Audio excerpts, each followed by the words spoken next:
আজকের টপিক হলো রিবিট এবং বাটন নিয়ে আলোচনা। রিবিট কত প্রকার এবং বাটন কত প্রকার কী এবং কী কী।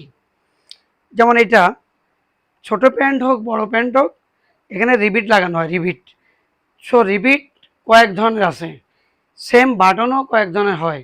তো আজকে আমরা এই টপিকে আলোচনা করব রিবিট এবং বাটন।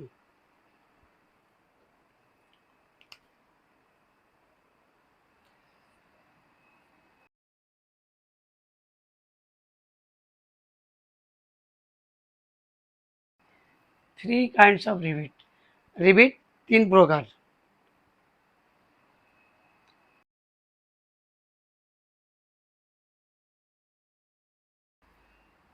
তিন প্রকার রিবিট, তার মধ্যে এক প্রকার হচ্ছে নিপল আপ,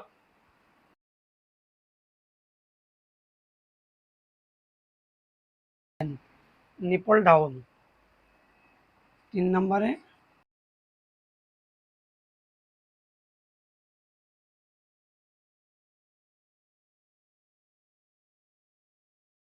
রিবিট। এখানে বলা হচ্ছে রিবিট তিন প্রকার। যেমন এখানে রিবিট আছে, এই প্যান্টে রিবিট আছে। এটা উপরে একটা নিপল থাকে, নিপল কোনোটার নিপল থাকে উপরের দিকে, কোনোটার নিপল থাকে নিচের দিকে। যেমন এইটার রিবিট আছে নিচের দিকে ডাবানো, এটা নিপল ডাউন। যেটা উপরের দিকে থাকবে সেটা হচ্ছে নিপল আপ। আর কিছু রিবিট আছে প্লেন, একেবারে প্লেন সমান, সেটা হচ্ছে প্লেন রিবিট। এখানে রিবিট আমরা আলোচনা করলাম তিন প্রকার।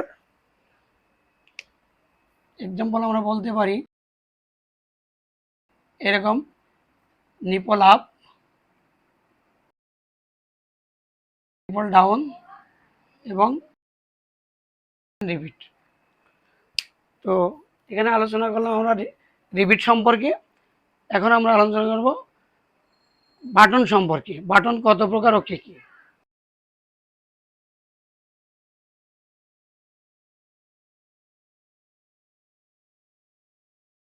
Four kinds of button.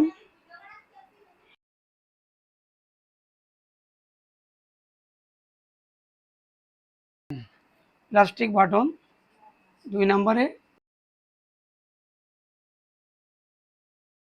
Glass button, তিন নম্বরে মেটেল বাটন,